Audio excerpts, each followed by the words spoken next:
जिला प्रमुख जिला कांग्रेस समिति की जो कारोबारी सेना सब सभ्यों महिला कांग्रेस कैडेट सेवा दल यूथ कांग्रेस संगठन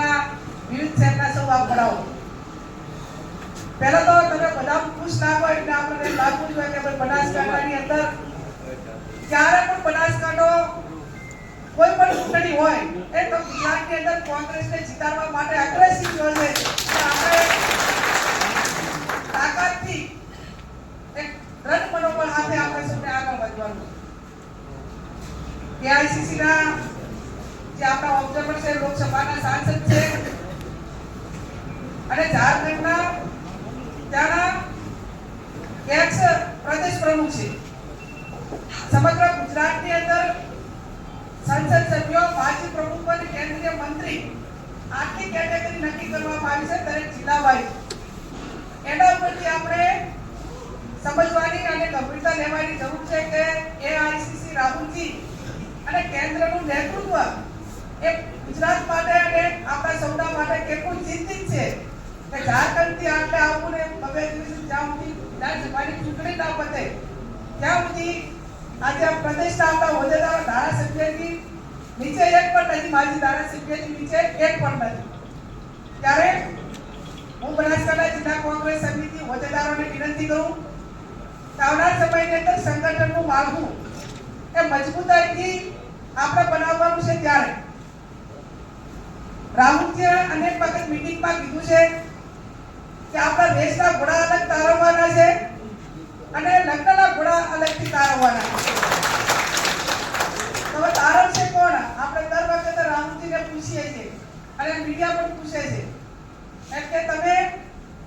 ગુજરાતની અંદર આવીને અનેક વખત વાત કરો છો નથી એનું મેજર ઓપરેશન થતું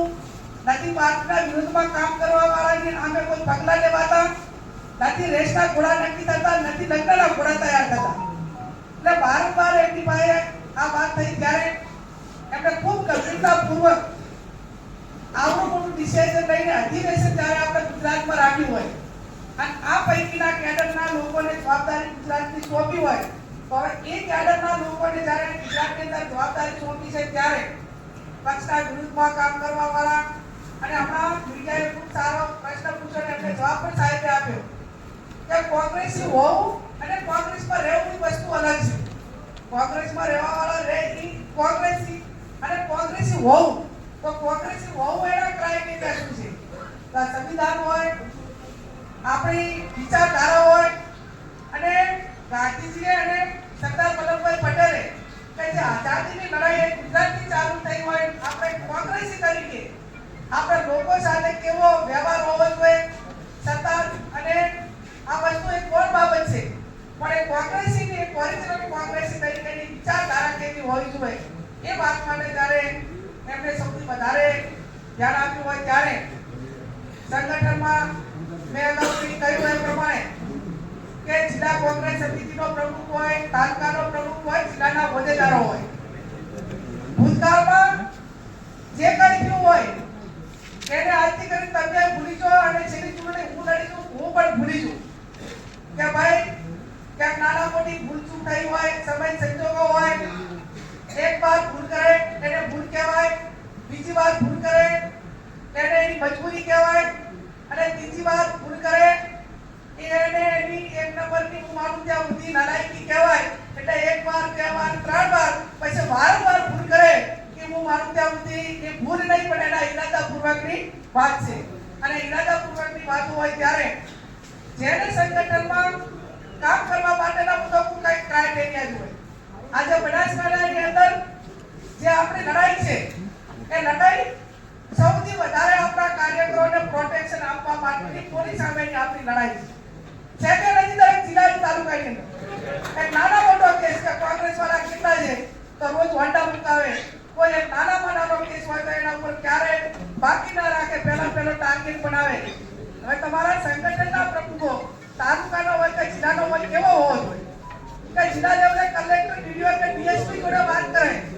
તાલુકા લેવલે મામલતદાર કે પ્રાંત અધિકારી કે ગમે પીઆઈ હોય એની જોડે વાત કરીને હાથથી વાત મૂકીને આપણા કાર્યકરનું પ્રોટેક્શન કરીએ આ સંગઠન કોઈ કોમવાદ ઉપર નથી બનાવવાનું આ સંગઠન કોઈ ગ્રુપવાદ ઉપર નથી બનાવવાનું ગાના દવડા અને મારી આગળ પાસે ફરે એના માટે નથી બનાવવાનું. ભવિષ્યમાં કોંગ્રેસના કાર્યકરોના પ્રોટેક્શન માટે અને નીચેથી કરીને તળિયા સુધી કોંગ્રેસમાં કોણ જીતી કેમ છે, કોણ સંગઠનનો રેસનો ઘોડો અને કોણ લગ્નનો ઘોડો, આ નોકું પાડવાની જવાબદારી તમારા બધાની. એટલે આ મેં કીધું એ પ્રમાણે આ વાતમાં કોઈ ના આવત તો જ એ તમે હાથું તાવડ કાઢી લેશો. સમાજ કોમવાદમાં નહીં આવો, ગ્રુપવાદમાં નહીં આવો, હકાવાલા વાતમાં નહીં આવો. ભલે કેપેસિટી હોય કે ના હોય, પણ આમને બનાવશું તો આપણા કયા પ્રમાણે કરશે એવી કોઈ વૈચારિકતા હાથે ના આવો તો જ તમારે તાકાતવાળું સંગઠન આ જિલ્લાની અંદર બનશે. જિલ્લામાં ખૂબ સારું છે, એના સામે ખૂબ સંઘર્ષ પણ છે. આપણે એમ કહીએ કે અહીંયા ખૂબ સારું છે તો એટલું બધું આપણે જેટલું વખાણવા જેટલું પણ સારું નથી.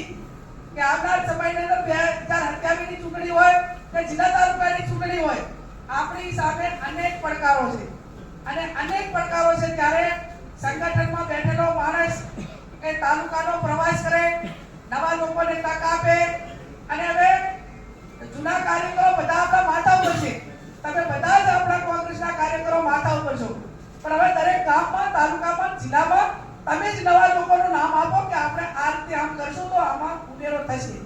આપણે મારા સિવાય હું નહીં તો કોઈ નહીં અને મારા સિવાય કોઈ ચાલે નહીં. તો સાચા અને જે કામ કરી શકે એવાને ચેન્જી માંગે છે. આપણે